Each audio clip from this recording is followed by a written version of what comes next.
Welcome to Syncreate, a show where we explore the intersections between creativity, psychology, and spirituality. We believe everyone has the capacity to create. Our goal is to demystify the process and expand the boundaries of what it means to be creative. We talk with visionaries and change makers and everyday creatives, working in a wide range of fields and mediums, from the arts to science, technology, and business. We aim to illuminate the creative process from imagination to innovation and everything in between. I'm Melinda Rothaus, and I help individuals and organizations bring their dreams and visions to life. At Syncreate, we're here to support your creative endeavors.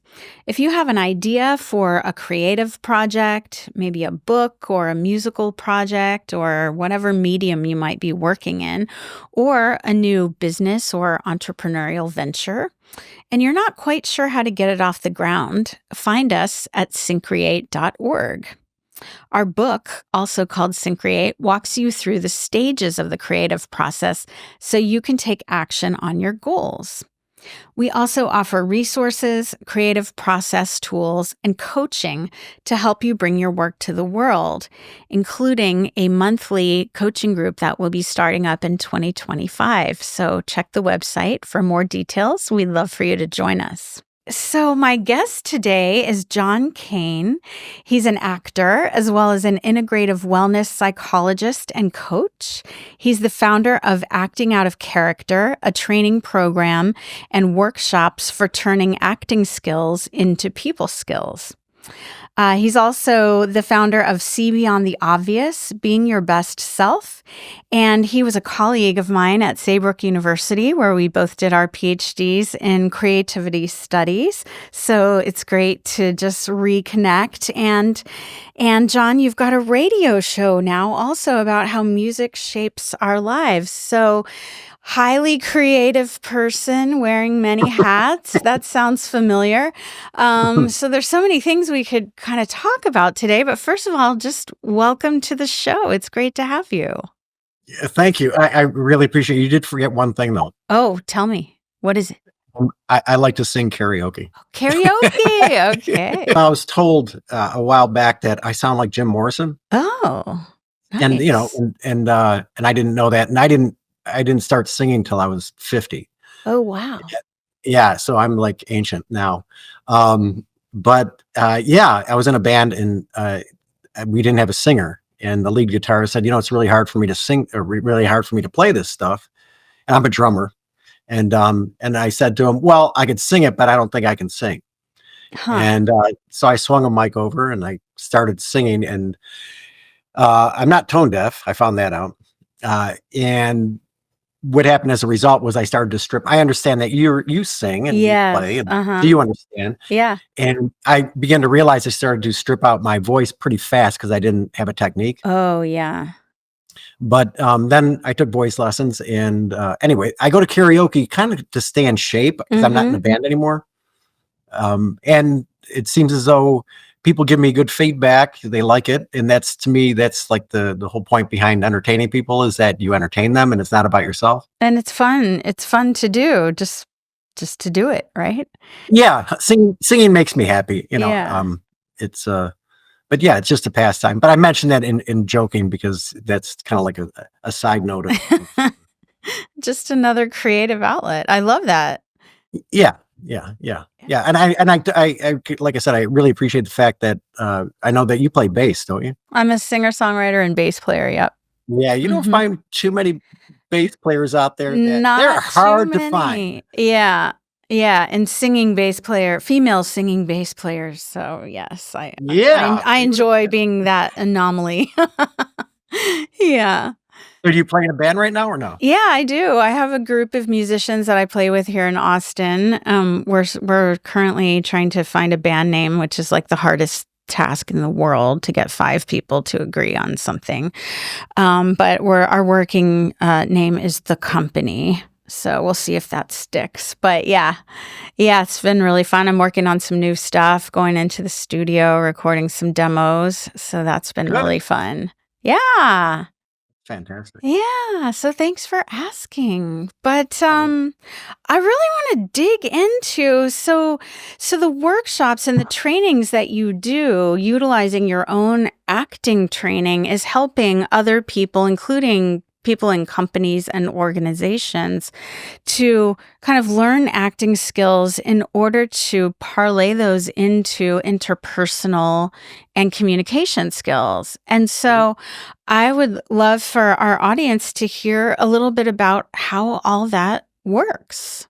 The foundation of how, well, how do you turn acting skills, how I found it, it's from the research training acting skills into people skills, really has to do with understanding that how we go through life is pretty much based on our experiences, and of course that Mhm. can be debated in a lot of different directions. Mhm. Talking about epigenetics, you start talking about DNA and as far as what you pick up from your parents, what you don't pick up, but the areas that I focus on have a lot to do that and that are in parallel with how we learn through, and this might kind of be a leap for some people, how we learn through, for example, through hypnosis. Okay. And I don't know how familiar you are with hypnosis. A little bit.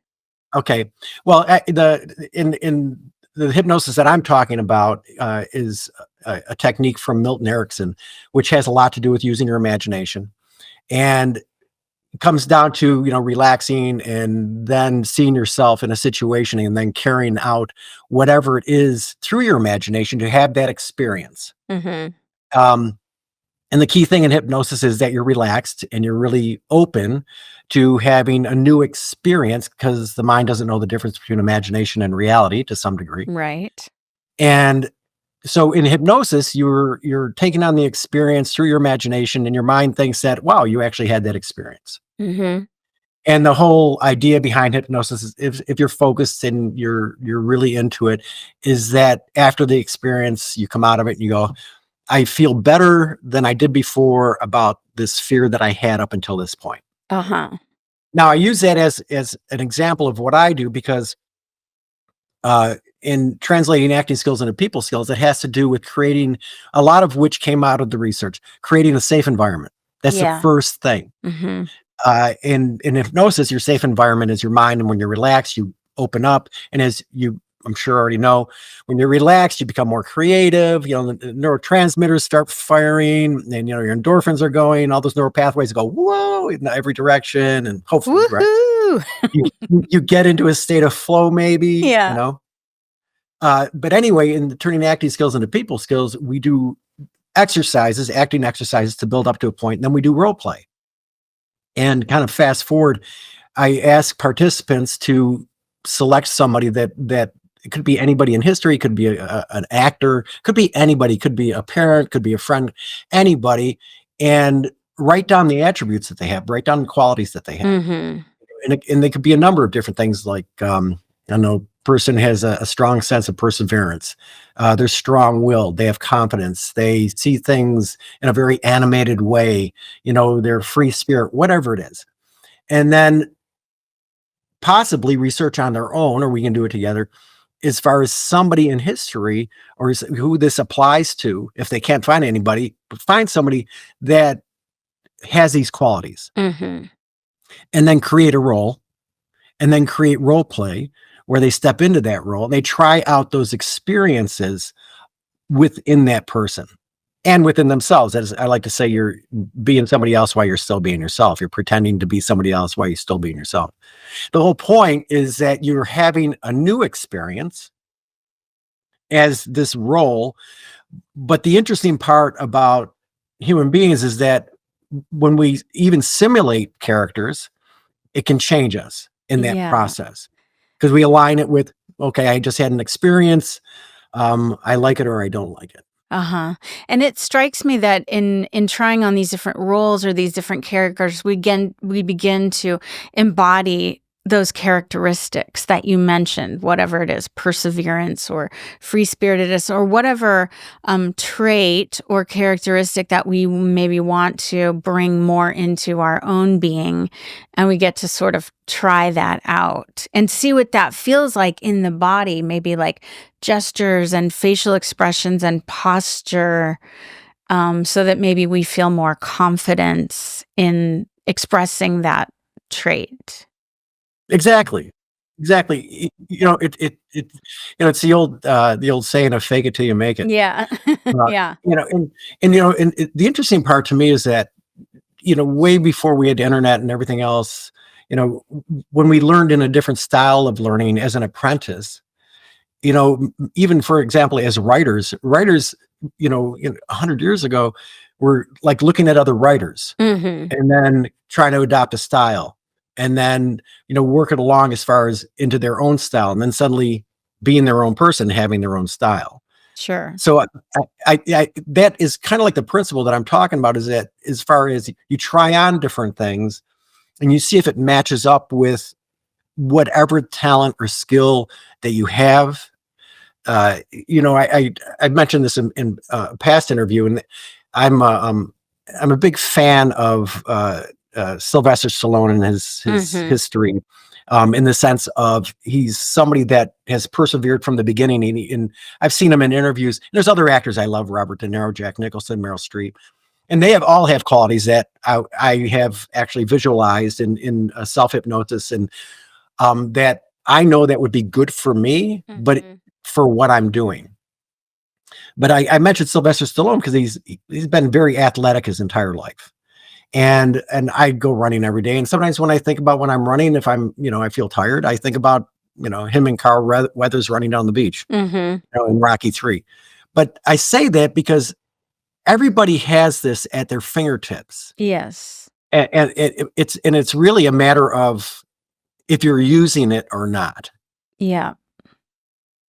Yeah. Yeah, this is so interesting. It kind of, to me, it makes me connect. I was actually just talking with our Saybrook colleague, Dr. Robert Cleve, yesterday, and we were talking about archetypes. And it strikes me there's a similarity, this idea of Jungian archetypes that embody certain characteristics that we might want to emulate. And, same thing with actors or notable figures in history. It's like, we find this person who has those qualities that we might want to bring out more in ourselves, right? And then in this sort of archetypal way, we can begin to embrace those more and more. So I can see this being really useful and beneficial in leadership contexts. For example, I work with a lot of leaders and executives as well, and so much of it is around interpersonal communication skills, relationships, emotional intelligence, Absolutely. empathy, and all of those same traits, I think, come into play in acting. Like you're studying a character, you're trying to put yourself in their shoes and see what does this person feel like? What are their emotions and how do they communicate? How do they express them? So a lot of the same qualities um, show up in leadership contexts, I would imagine, as in Oh, acting. yeah, absolutely. And I think that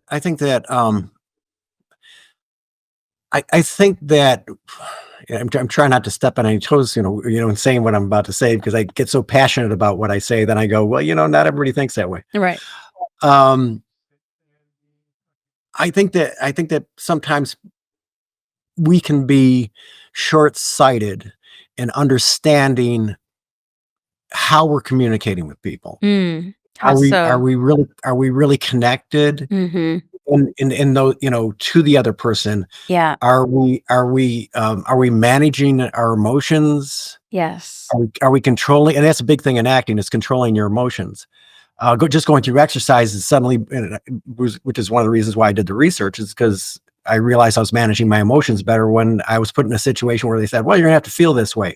I'm gonna have to feel that way, whereas sometimes people feel as though their emotions are managing them. Or driving them. Yeah. Yeah, yeah, and I Mm-hmm. think that I think that we can be short sighted with that. Um, Also, one of the biggest things about acting is empathy. Yes. It's funny. I was watching an interview a while back with Jennifer Lawrence, and she is like I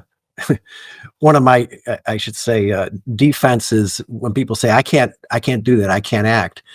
and I bring her up because she has never had any formal acting. Mm. And she, she really pretty much, she's pretty proud of that. And she says that, something, the acting for me is really about the empathy. She says that's Mhm. the high. Mhm.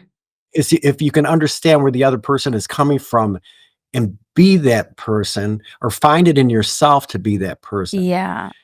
And to me, that's the thing that really connects human beings. If I have a conversation with you and I'm getting your feeling, and then it gives me, there's a big thing in acting about listening is the most important thing. Absolutely. And Meryl Streep says, acting isn't about fooling around. It's about sincerity. It's about truth. And that, I think, is one of the biggest things to consider, I think, in any conversation when it comes down to being connected with somebody. And in acting, it's all about the moment. Are you in the moment? Mhm. Because that's the only way that the audience is going to believe you. Yes. If they can see that and feel that sincerity, they might have something wash over them that they need in their life. Do you have any real life examples that you might share of like these trainings or workshops that you've done with groups or organizations, and maybe how they translated into a particular, you know, context that was useful for the participants? Or Yeah, well, the I work with teens, adults, and veterans, and Mhm. with teens, I usually use a lot of their level has to do with I focus on social emotional learning and Mhm. social skills. Mhm. So I do exercises, improvisation exercises, where they actually have to be really connected to each other, Mm. and I say that literally physically connected to each other. One example is that they have to stand up. Everybody in the room has to stand up, and they have to. What I have coined, I can't steal that. It's a friend of mine coined it.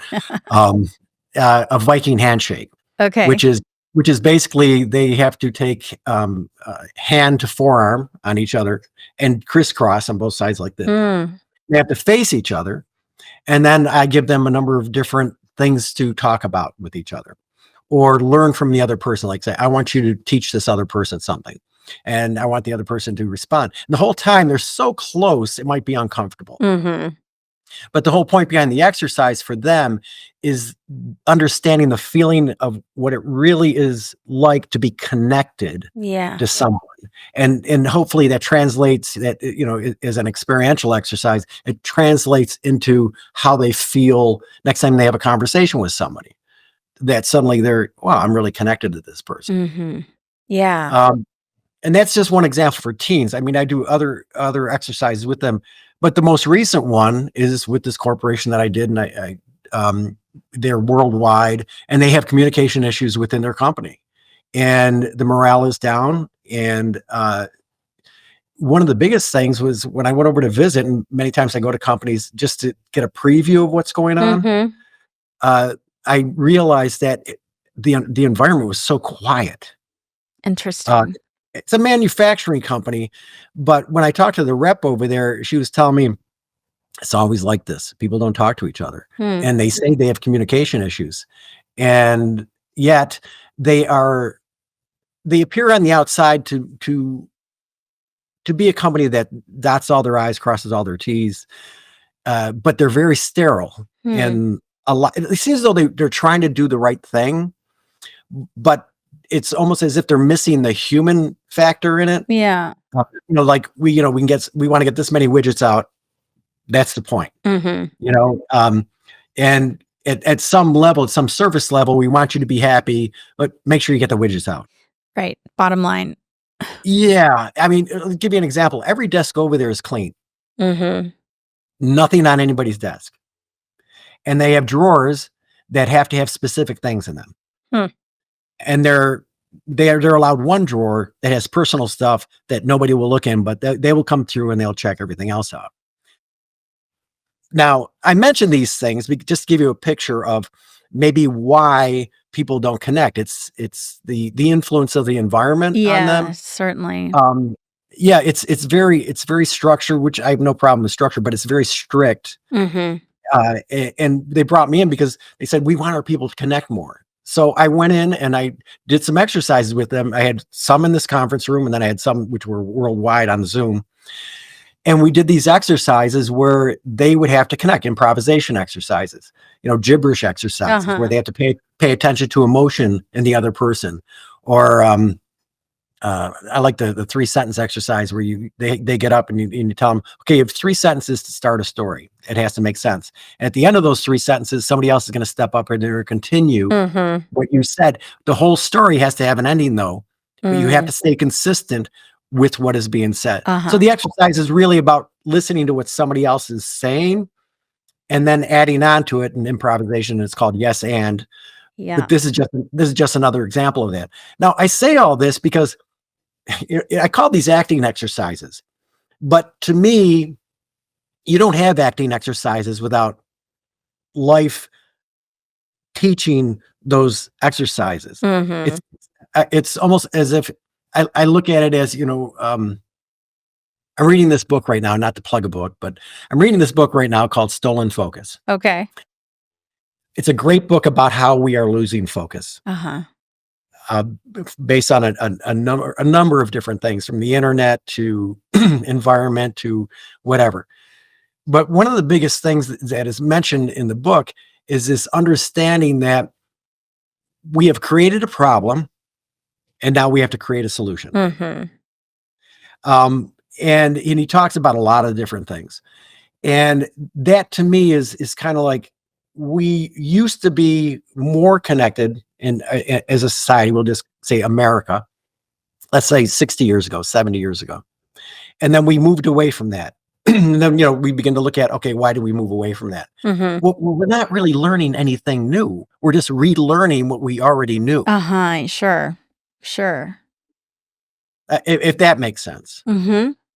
But, I'm a firm believer that we have this imagination that we can use in any way that we want. And that can be a good thing and a bad thing. But at the same time, we can solve the problems that we have. And I think that the experience of connecting to each other through this process that I created can kind of bring us back to where we were, if that makes sense. And it also strikes me that, I've taken some improv classes and some acting classes, and there's a playfulness, right? So you were speaking of this very kind of sterile sounding, very strict sort of factory manufacturing environment. And, you're coming in, you're doing these exercises, and it's, there's a chance to be sort of playful and lighthearted, potentially. And what did you notice when the folks from this organization were going through these exercises? Did you see a change? I guess so. First of all, for one, I would like to say that I'm glad you brought up the playfulness part. Yeah. Because I don't know if you know this, but well, you probably already do. You're very well read. I know you are. But this whole idea of play is that, matter of fact, it's mentioned in that book, Stolen Focus. And when he brought it up, I was thinking, oh, thank you for saying that. Because when we play, we start learning so much better. Yeah. Yes. So when I was doing this workshop, it was interesting because I had people in the room, and then, I couldn't really see. I had somebody monitoring the chat, that was coming up. But the people in the room, they were like, they were so focused on everything that I was saying. And it was interesting because they were really, at first, you could tell that, when you hang around actors or musicians, I should say too, or anybody that's really artistic, and correct me if I'm wrong, but we're kind of really willing to try. Yeah. And not afraid to maybe make a fool of ourselves or just be silly or whatever. Right. So at first, the people were holding back. I could see it in their face. I can imagine. Yeah. So they were afraid of this whole idea of being embarrassed. Yeah. So I'd explain to them that I've never seen anybody die of embarrassment. And that then they began to, having volunteers get up. I got 2, then 4, then 6, and then it started getting better because everybody started seeing that, okay, this isn't that bad. It looks like they're having fun. Uh-huh. And and I should say this, that we were talking about Saybrook, and I've done improvisation conferences or workshops at the conferences. Mm-hmm. And I used to have people that would get back to me after these improvisation workshops and say, you know something, John, I was really scared to do this workshop. But as soon as I saw everybody else like goofing around and jumping around and not being afraid to be embarrassed, I suddenly realized that I could do it. Yeah.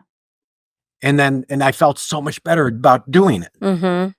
So to me, there's some kind of a need in human beings to be creative, Yes. in whatever way that there is, For sure.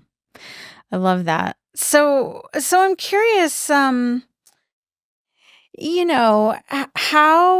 might like certain exercises that you do translate into specific skills? So maybe using this same example, like the kind of improvisational exercises that you were doing with them to hopefully get them to interact more. Like how might the exercises then in turn translate into specific skills that they might use at work?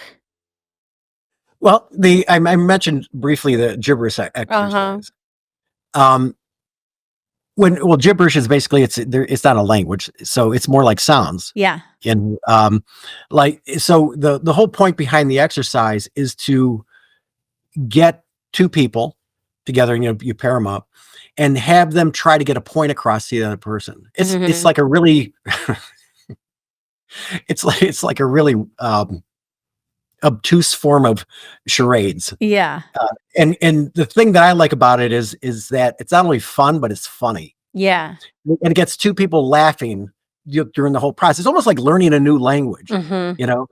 But since each person has to try really hard to get their point across without a language, like if I'm trying to get something across to you, you can see, oh my God, he looks like he's angry, or, it hopefully causes each person, because each one takes a turn trying to get a point across.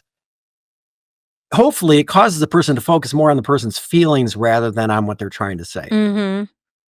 And the point behind the exercise is that that the person walks away from it and suddenly they're paying attention to what somebody is feeling instead of what somebody is saying. And this completely corresponds with this whole area as far as some of my research, which is called theory of mind, which has to do with connecting not only to understanding that the other person has different thoughts than you, Mm-hmm. but also understanding how to empathize with them at the same time. Yeah. And a lot of the research goes back to, matter of fact, working with school age children Mm-hmm. and helping them through drama classes. And they found it was very effective, that they raised their ability to understand that people are different than them, and understanding that other kids have different feelings than them. And I think about that sometimes, as far as it's starting out like that, if they're teaching that at that level, how important it is for adults, that maybe if you didn't have that you'd be able to. Did I get off on a tangent there? No. I was just gonna jump in because I actually have a client right now who's someone I've worked with, several times in the past as well. But he was telling me that he started taking an acting class, which he'd never done anything like that before. And he can be kind of somewhat of a sort of serious, intense kind of guy. And he was telling me that from taking his acting class, he absolutely loves it. And it's allowing him to kind of explore, experience, and then express like feelings and emotions that he maybe didn't know how to identify before, let alone express, well, this is what I'm feeling. And through the acting exercises and the training, he's tapping into this whole like emotional vocabulary or palette that he didn't have access to before. Did he say how he felt about that? I think he's feeling very excited, like energized, Good. Yeah. Yeah. Yeah. The thing, I think that, sometimes people ask me, so what's the difference between why don't I just take an acting class or why don't I take one of your classes? Mm-hmm. And I tell them, well, you can do that, but, and not, I think that acting classes are great for people. Mm-hmm. I mean, that's how I learn. But when I'm doing my workshops, I first of all give a little bit of foundational knowledge of how it pertains to life. Yeah. And to me, as a matter of fact, I just had a coffee with my first acting teacher the other day. Is this woman? She's just wonderful. She's in her 70s, and I love her to death. And she was talking about how you have to have. She was talking about computers. She was having a problem with her computer. Mm. And she had to have a friend come over and fix it. She said, "John, I know how to use computers, but I don't have the foundational knowledge to fix them." Uh-huh. And when she said that, she goes, "You have to have that foundational knowledge to really understand why something went wrong." Uh-huh. And that's pretty much when I'm doing my workshops, I say, I give them, I don't make it, too much, too much up here as Mm-hmm. far as being too, research based, because I think I can lose people that way.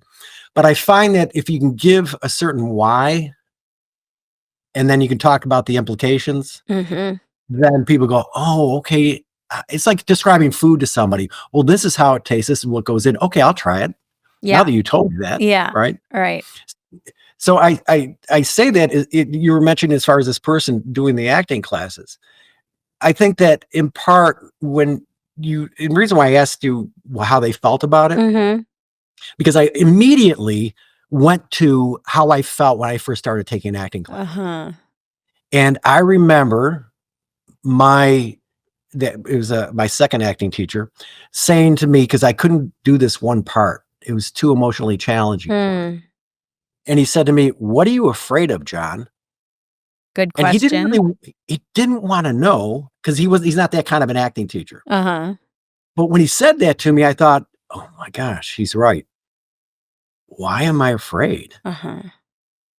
And that was the key moment of, that's what's holding you back. Mm, the fear. Mm-hmm. Yeah, you have some kind of deep-rooted insecurity Yeah. about doing this. Mm-hmm. And to me, that's a significant part of when you take on a role, or I like to say that, when we go to movies, it's the best therapy. Yeah. We show up, we're just gonna go, "Oh yeah, I'm gonna go see this movie." And then something in the movie touches you deeply, Mm-hmm. and it's the best therapy because you don't have to tell anybody. Mm-hmm. A party might go, "I need to do that in my own life." Oh, geez, great. Now I know I can't turn my back on it, right? Yeah. Which we try to turn our back on it, it's like, "No, push it down, push it down." Yeah. But I say this because it's intriguing when you're talking about this person that they found it exciting. Yeah. And I think that, to me, that exciting part is that growth part Sure. that lends itself to, "Ooh, I think I need to keep on going in this direction." Yeah. And I You I know? think also it maybe it allows us to tap into or access parts of ourselves that, again, maybe we didn't know how to access or connect with, or maybe we didn't even know were there. And to me, that's just about like unleashing life force energy. We hold back in so many ways, or we have certain fears, or we don't want to look silly, or we're not sure how to express ourselves in a given situation with another person. And so we kind of hold back. And I think these kinds of trainings and these kind of skills give us access to those kind of things. And like you were saying in the beginning, almost rehearse role playing a scene so that then we can actually go into the real life situation and we're kind of more prepared for it. Yes, yeah. Um, before I started acting, this is one of the reasons why I teach the self-esteem workshops. Is, many teenagers, I had self-esteem issues, and very inhibited.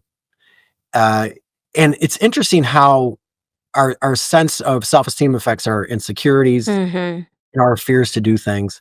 And matter of fact, I played in a high school band, and I was an awful drummer. And I say that because subconsciously I was afraid of making mistakes. And if you start thinking about your mistakes, guess what? You're not thinking about what you're doing. Yeah. Mm-hmm.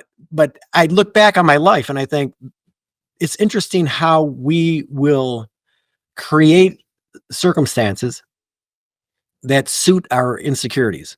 Interesting. Yeah. And as long as we stay in that bubble, Then we're safe. we're safe. Yeah. Yeah. And then we have like people in that bubble that like reinforce our insecurities unknowingly. They're not like, trying to be mean or anything, but it's kind of like, I'm from Buffalo, New York originally. And when I go back to Buffalo, I see as what we call Buffalonians. I know when I'm talking to somebody from Buffalo. Yeah. It's just like I'm in North Carolina, and if I run into somebody from Buffalo, I go, "Oh, now I know how to talk to you." It's this whole other frame that comes into existence. I kind of look at that as far as people go, and we start surrounding ourselves with people sometimes that are of like minds that limit that perspective. I love hanging around with actors because they can be so brutally honest. Yes. And I love that. I love that they're not going to pull any punches. Yeah. And then I get around my family and I pull back. It's another story. Yeah. So I say this, getting back to as far as growing up in my mind, I wanted to progress as far as there's an artistic side of me, which I've been told since I was a teenager, but I felt as though I was in a place where I wasn't progressing. Yeah. And I think that many people might feel that. They might feel, something, I really want to do this, but the support isn't there. Yeah. I don't have the environment that I really need to kind of create the reality that I want. And I've mentioned this in the past, and that's, there's, according to this one theory, there's 3 things that contribute to our sense of reality and creating our reality. And that's, what has meaning and purpose in our life, focusing on that. And of course, this is easier said than done. Yeah. Because many people would say, I don't have time to look at what's purposeful or meaning. Maybe, but what's purposeful and meaning, where's my focus going? Is it in social media? And what's my environment like? Do I have a creative environment? Yeah. All of those things. I can tell you, by behind you, you have a super creative environment. Yeah. I mean, I'm in a studio, but it is a pretty awesome space. Yeah. Yeah, it's got great color. Yeah. Yeah. And the wood paneling. I love it. Yeah. So, I think you're right. That's so true. And I'm mindful of time. We're almost to the end. So I wanted to see if we could do like a really quick sample exercise to give people just a little taste of what you do. Is there something we could do together now? Well, we could do a yes and. Okay. Yes and has a lot to do. Are you familiar with it at all? I am. Yep. You did improvisation. Yep. Okay, so a yes and, the purpose of the yes and for the sake of the turning acting skills into people skills, it's a very optimistic, positive exercise. There's no denial. I'm explaining this to you, and you already know it. So this is for listeners. Yeah. So there's no denial. It's all positive, forward moving. And it has to do with how you can add to what the person just said. Yeah. And not shoot down anything that they say. The idea is, don't try to be funny. But it can be funny. But even more so than anything, the point is to hopefully help people in the process of the exercise to stay connected to the other person in that moment, in that sense of flow, and opening up possibilities rather than closing them down. Yeah. It's almost like, I guess it could be a form of brainstorming if you wanted to put it in an environment like a corporate environment. Sure. Because in improvisation too, there is no wrong. It's so open. Matter of fact, I did my master's project years ago on the mental health benefits of improvisation. Oh, cool. Yeah, and they use it with Alzheimer's and dementia patients, and that gives you an idea of there's no rules. Right. The idea is based on the experience. Great. Let's try So, it. okay, you can start if you'd like. Uh, okay. Well, John, I was walking down the street the other day, and to my surprise, I came across a pink elephant dancing on the sidewalk. And I've heard that pink elephants are good luck, especially when they dance on the sidewalk and they avoid the cracks. Oh, yeah, that makes a lot of sense. I didn't pick up on it at the time, but the way it was dancing, I think you're probably right about that. And sometimes when they dance down the sidewalk, I've seen them wearing these pink tutus and maybe even other outfits. Was it wearing anything else? Yeah, now that I think about it, it not only had the pink tutu, but also a top hat, and it was smoking a cigar. And that is sometimes very common here in North Carolina Really? on the east side at midnight on Thursdays. Oh, really? Now, are you suggesting there's a community of dancing elephants there in North Carolina?